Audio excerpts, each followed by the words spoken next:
C'est quoi du coup les premières étapes de la création d'une boîte? Qu'il y a eu des hauts, des bas? Alors en gros, comment j'ai créé Crush Cake, j'avais fait un dernier stage en com dans une agence presse influenceur et la créatrice venait de créer l'agence il y avait 1 an et du coup c'était vraiment au tout début. Donc je me suis dit ok, intéressant. Tu Et vas pour me retoucher un peu à tout puisque c'est un c'est début, ça, c'est une ouais. Et start-up. j'avais jamais vraiment touché du coup au domaine des influenceurs et tout. Mais j'adorais suivre certaines personnes, comme Lena Situation par exemple. J'aimais trop le Méga mood inspirante et cette meuf, ouais.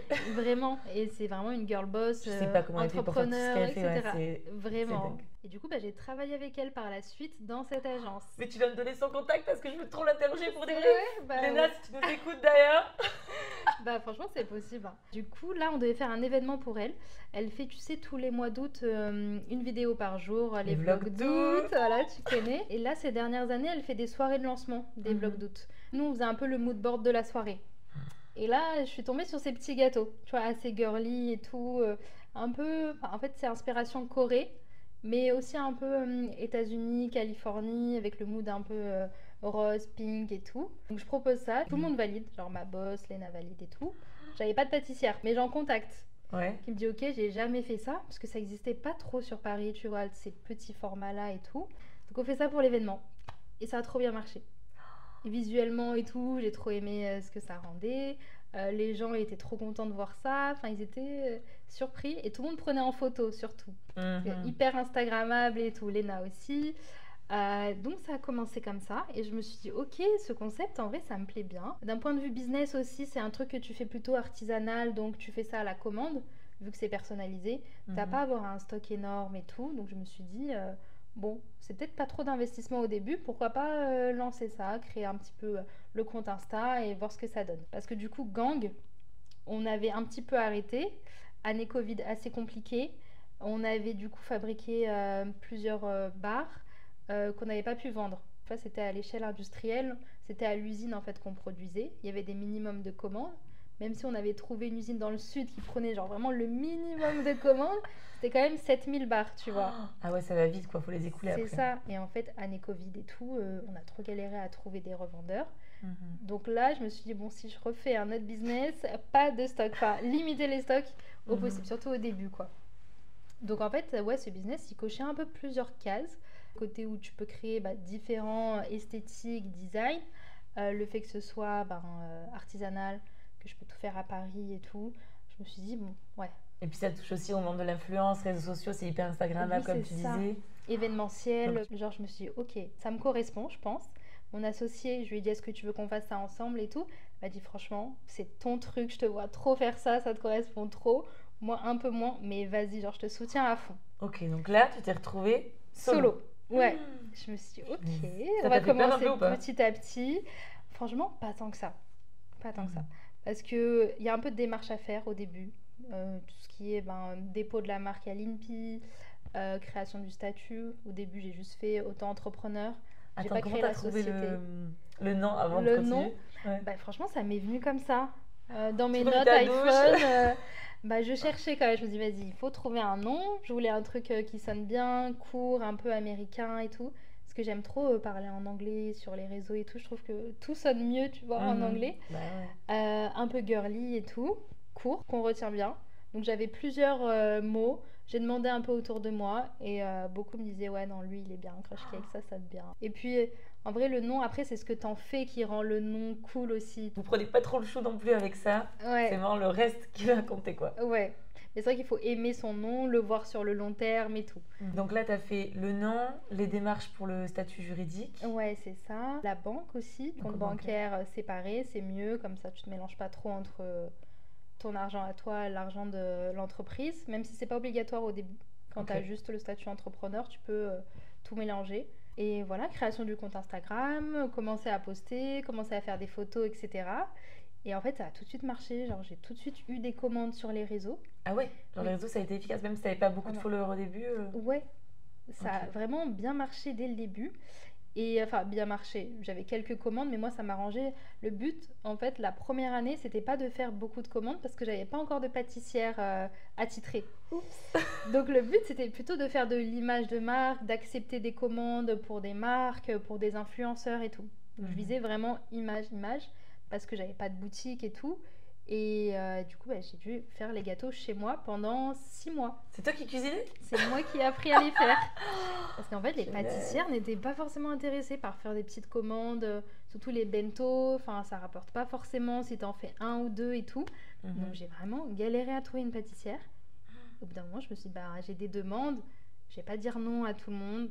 J'apprends à faire et j'ai appris. Donc là, dans la petite kitchenette parisienne, j'imagine, en train de faire Vraiment, des trucs. appartement étudiant et tout. Hein. Mhm. C'est pour ça qu'après, je me suis focus sur la marque et je me suis dit, bon, si en septembre, j'ai pas de boutique, c'est que le projet, ça y est, il est pas viable, je passe à autre chose. Après, t'as eu Ouais. raison, moi, ça t'a donné une perspective. Ouais, pour se focus sur ça. Parce que du coup, l'endroit où j'ai fait mon stage, on me proposait de rester en freelance. Et j'étais... En fait, j'aime trop Crush Cake, j'aime trop ce que c'est en train de devenir et tout. Et si je me focus pas sur ça, je vais pas pouvoir exploiter le truc à fond. Et du coup, j'ai refusé et je me suis mis que sur ça. T'as écouté ton intuition, tu t'es dit, vas-y. Ouais, c'est ça. Là, c'est ma place, quoi. J'aime trop entreprendre. Tu fais tes projets toi-même, ils voient le jour, tu décides de tout, c'est trop bien. Et c'est quoi les côtés négatifs s'il y en a? Côté négatif, ça dépend, ça a changé en fait. Au début, c'était peut-être pas les mêmes points négatifs que maintenant. Au début, c'était de devoir tout faire toute seule, vraiment de A à Z, que ce soit l'administratif, la compta, Les cakes, les pâtisseries, prendre les commandes sur les réseaux, téléphone, faire les courses, tout. Répondre aux mails, les marques, développer, trouver une boutique. Là, vraiment, tu fais tout de A à Z au début. Et là, t'avais des semaines de combien d'heures? Parce que pour tout gérer. En fait, ce qui était bien, c'est que je faisais des drops pour les commandes. Donc, je faisais ça que les vendredis. Ok. Je voulais pas que ça me prenne toutes mes semaines parce que mon but, c'était pas de faire le max de chiffres et de gâteaux. Je voulais vraiment penser à l'étape d'après, quand même être présent sur les réseaux, donc voir qu'il y a des gâteaux, mais genre une fois par semaine, c'était très bien. Ça crée un peu la désirabilité du produit. Le fait de se dire, ok, c'est 15 jours, il faut que je prenne ma commande. Ça a duré combien de temps cette phase où tu étais toute seule et où tu avais une montagne de travail à faire? Et est-ce que tu t'es dit, quand même, j'aimerais bien avoir quelqu'un avec moi? J'ai cherché une associée, du coup, en pâtisserie.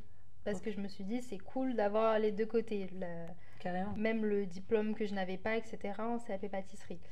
Donc j'en ai trouvé une sur Insta. Et elle donnait des cours, des ateliers de pâtisserie, etc.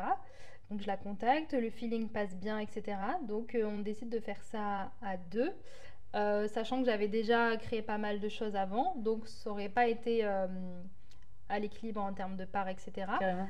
Mais je cherchais une boutique à ce moment-là et du coup c'était bien d'avoir un profil un peu complémentaire du mien, etc. C'était plus crédible, tu veux dire, pour avoir des sous ou en tout cas accès à la location? Ouais, être deux c'est bien, surtout quand les profils sont complémentaires. Mais ça s'est terminé, ça s'est pas passé comme prévu.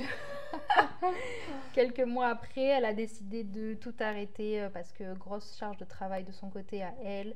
Parce qu'elle continuait son travail d'atelier de pâtisserie et du coup le rythme n'allait pas. Après voilà, ça s'est un peu mal passé parce que elle a décidé de quitter à un moment où j'avais un pop-up au bon marché. C'est ça. Je comptais. Surprise, ça c'est les joies de l'entrepreneuriat. C'est ça, ouais. Donc ça a été un des moments les plus compliqués je pense depuis le début. Parce que tu dis ok, je suis plus toute seule et tout pour un gros projet comme ça. Tu Et peux au enfin final, compter sur quelqu'un. Ouais, c'est ça. Au final, non. C'est quand même ton bébé. Et les personnes qui vont se greffer autour, que ce soit salariés, associés, ils vont jamais être autant investis que toi, parce que c'est toi qui as créé ton projet, quoi. C'était peut-être trop tard, mais en tout cas, la temporalité faisait que c'était encore trop ton... Ouais, Est-ce que toi, t'étais déjà quand même ouverte à faire plus ou moins j'étais moitié? ouverte, mais si on m'apportait réellement quelque chose, tu vois. Ok. Et là, en fait, j'ai pas trop senti l'apport, honnêtement. Parce que moi, je sais un peu où je vais, j'avais la vision de ma marque et tout. Donc ça, je pouvais pas trop déléguer à une autre personne. Et j'ai bien fait parce que ça a porté ses fruits jusqu'à présent. Et la vision que j'avais en fait à Crush Cake il y a 3 ans, tout ce que j'ai créé par la suite, c'est déjà ce que je pensais il y a 3 ans. Donc voilà, la vision, franchement, c'est l'avenir. En fait, j'aime bien écrire, faire un petit peu des vision boards, des mood boards, comment je vois mon projet dans le futur, genre un peu les rêves que j'aimerais faire pour mon entreprise. Génial. Tu fais tous les combien tout ça? s'est concrétisé. Là, je le fais un peu moins, mais au début, même pour structurer un peu tes idées, savoir un peu où tu vas, genre pourquoi tu ferais pas ce projet-là et pourquoi tu veux faire un autre. Tu vois, c'est bien d'avoir une vision un peu long terme pour pas trop t'éparpiller et tout. Il y a des trucs que j'ai dû mettre et au final, si je les revois maintenant, je me dis ah non, en vrai, non, je veux pas du tout faire ça, tu vois. Mais la base, elle est quand même restée. Par exemple, faire des pop-up à Paris, Galerie Lafayette, ce qu'on a fait, ça je voulais trop le faire. Faire des ateliers de pâtisserie pour créer un petit peu un mood, une expérience à nos clients et tout. ça on l'a fait aussi. Ouvrir le café, on va le faire en septembre. Ouais, Trop il y aura un café, un Crush Café du coup. C'est génial. Ouais, ça va être, c'est, je pense, le plus gros projet depuis le début. Mais génial, on mettra plein de références ici. Les épisodes vont Ouais. sortir en septembre. Ah bah trop bien. Donc bingo. Il y aura du coup nos commandes de gâteaux, une partie café où les gens peuvent s'asseoir, déguster tout sur place, à emporter aussi le café, et les ateliers au même endroit. Génial. Un Donc peu le tout va être flagship rassemblé, de quoi. la marque. Ok. C'est ça. Et après, j'aimerais bien développer aussi à l'international, donc je pense à Londres, après Moyen-Orient aussi j'aimerais bien. Donc ça, ouais, ça depuis le début aussi, ça y est. Donc normalement, ça sera les prochaines étapes après. C'est génial, en fait, ce que tu montres aussi, c'est que tu avais une ambition qui était ouf, Ouais, c'est vrai. tu vois. Il n'y a pas d'ambitions qui sont trop ouf. Dans tous Ouais. les cas, il faut qu'elles soient ouf et qu'elles te correspondent. Mm. Mais parfois, je pense aussi c'est ce qui t'a fait tenir dans les moments difficiles, notamment quand, Ouais, c'est vrai. quand ton associé est parti. Que c'est ce qui te fait avancer aussi, de dire ok, mais en fait là pour l'instant c'est que ça, mais moi dans ma tête ça va être big dans quelques temps, tu vois. Ah, vous êtes pas prêts en Donc je fait. peux pas arrêter maintenant parce Mhm. que je sais que ça va être trop cool. Mais au début, faut pas lâcher parce que tu dis ah là c'est pas du tout mon goal ce que je suis en train de faire. C'est carrément de solitude à te dire, genre, mais Mais qui vraiment. suis-je, les crises existentielles et Oui, tout. où tu dors quasiment pas, ou tu fais des génoises à 1h du matin, ou tu dois appeler des gens pour t'aider à faire des trucs. Enfin, c'est vraiment Ah, galère c'est au dingue. début.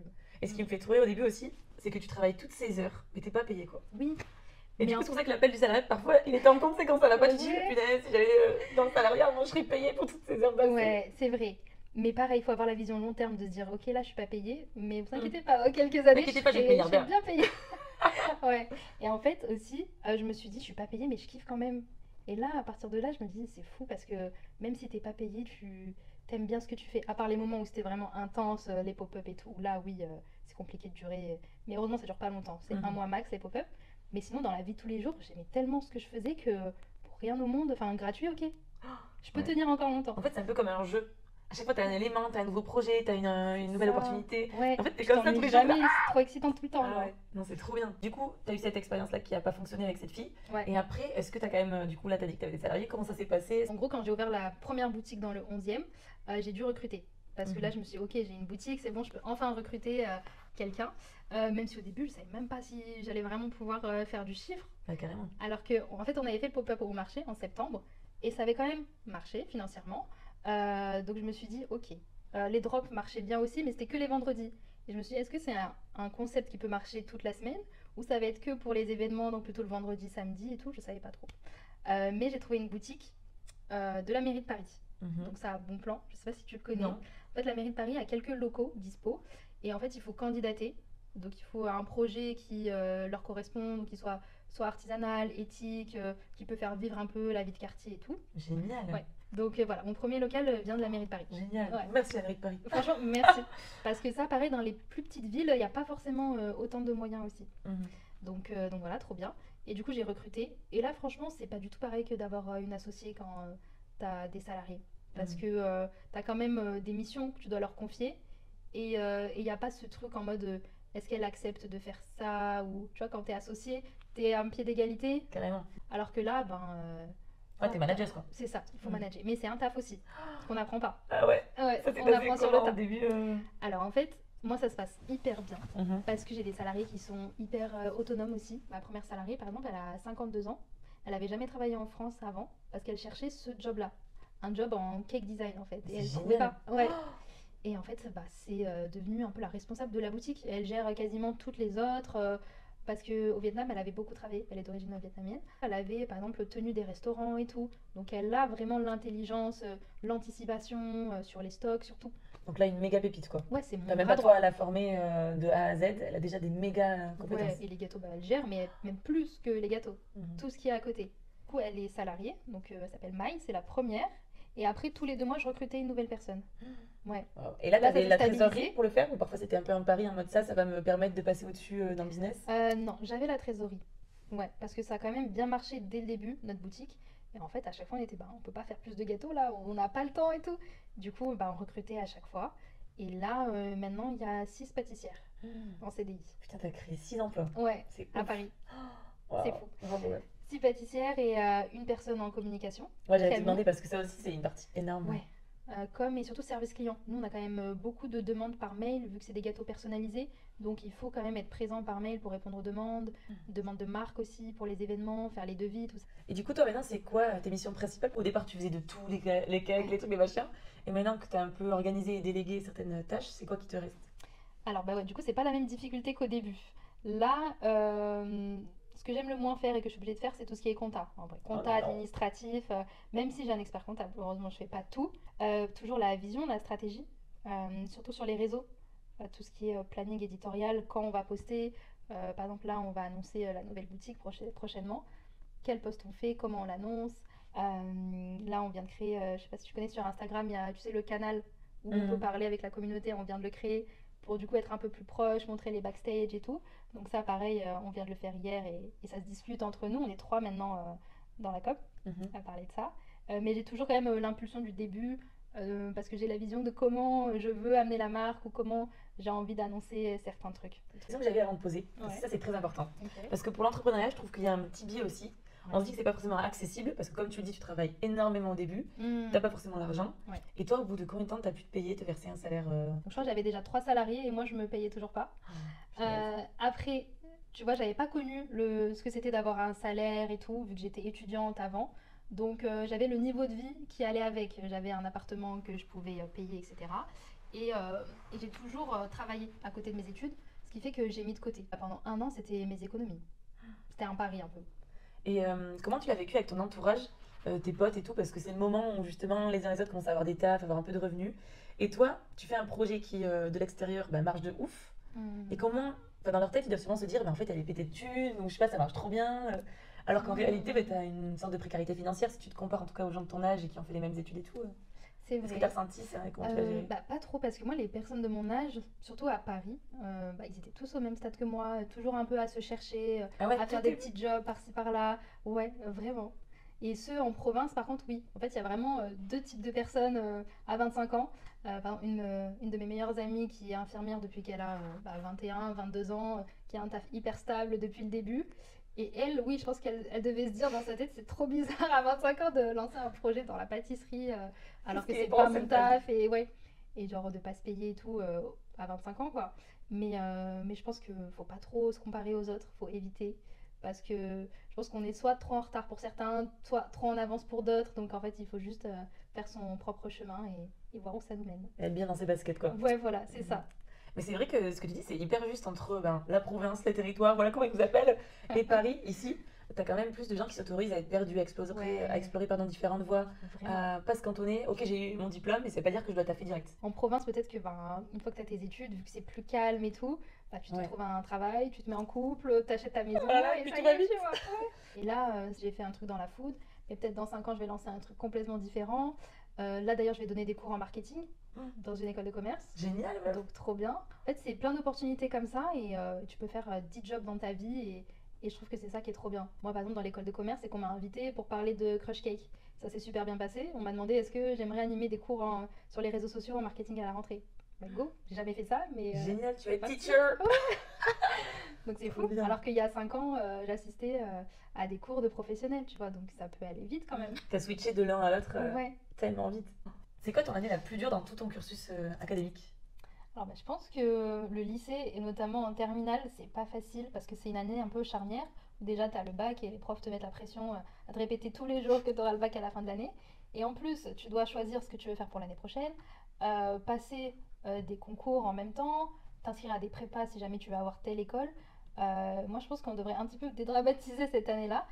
Limite, se focus peut-être que sur le bac et avoir une année de transition où, je sais pas, on pourrait explorer peut-être différents métiers pendant un an et ensuite choisir ou faire une année à l'étranger, mais genre que ce soit vraiment d'office pour tout le monde. Je pense que ça pourrait être pas mal. Se chercher un peu, prendre le temps de savoir un peu plus ce qu'on aime, parce que jusqu'à présent, en fait, on est focus sur les études, à part 2 mois l'été. Encore, des fois, on travaille aussi l'été, on fait des jobs étudiants et tout. Ça peut mettre la pression de se dire, ouais, il faut quand même que je trouve. Il y en a qui savent aussi ce qu'ils veulent faire dès le début, c'est vrai. Et ça, tu te dis, ah ouais, moi, pas du tout, quoi. Donc encore une fois, on ne se compare pas quoi. Faut pas se comparer, ouais. Bon ben on arrive sur la fin de cette interview. Donc il me reste deux petites questions. Ouais. La première, c'est si tu veux bien regarder la caméra Mm. et parler à la petite Lina de 10 ans. Qu'est-ce que tu lui dirais? Ok. C'est hyper dur. Je sais pas Vas-y, préparée. laisse-toi aller. Alors attends, faut que je réfléchisse. Je lui dirais de croire en ses rêves, que rien n'est impossible, qu'il faut toujours rester ambitieuse. Que c'est pas un gros mot d'être ambitieuse, parce que quand on a des rêves, ils sont faits pour être atteints, mais que ça prendra le temps qu'il faudra. Genre, il faut quand même toujours rester soi-même, ne pas essayer de brûler les étapes, s'entourer des bonnes personnes, et voilà, que tout arrive au bon moment. Trop bien. Et la dernière, Ok. comment on fait pour trouver sa voie? Et est-ce que c'est grave si on la trouve pas? Ouais. C'est un peu ce qu'on a dit tout à l'heure. En gros, c'est pas grave de pas trouver sa voie dès le début. On est tellement à avoir fait des réorientations, changer de cursus professionnel, scolaire, revenir dessus, comme j'ai fait moi en droit. Après, j'ai fait du marketing mode et luxe. J'ai créé une marque entre-temps dans la food. Après, je suis revenue en droit des affaires. Vraiment, on a le temps. La vingtaine, c'est fait pour ça. C'est fait pour expérimenter, voyager, essayer de trouver ce qu'on aime. Et ça sert à rien d'être pressé. Vraiment, tentez tout ce que vous voulez. Faites un service civique aussi. Franchement, ça c'est vraiment une excellente voie pour un petit peu plus se connaître, en apprendre plus sur soi-même, sur les gens, sur son caractère aussi, savoir où on est le plus à l'aise. Donc, ouais, service civique, soit en France, soit à l'étranger, je vous conseille. Eh bien, écoutez les amis, notre interview est terminée. Merci beaucoup Lina d'être Merci à venue. toi, c'était trop cool. Ça m'a fait trop plaisir. J'espère que ça vous plaira. En tout cas, n'hésitez pas à nous dire en commentaire ce que vous en avez pensé, à vous abonner et aussi à vous abonner à tous les comptes.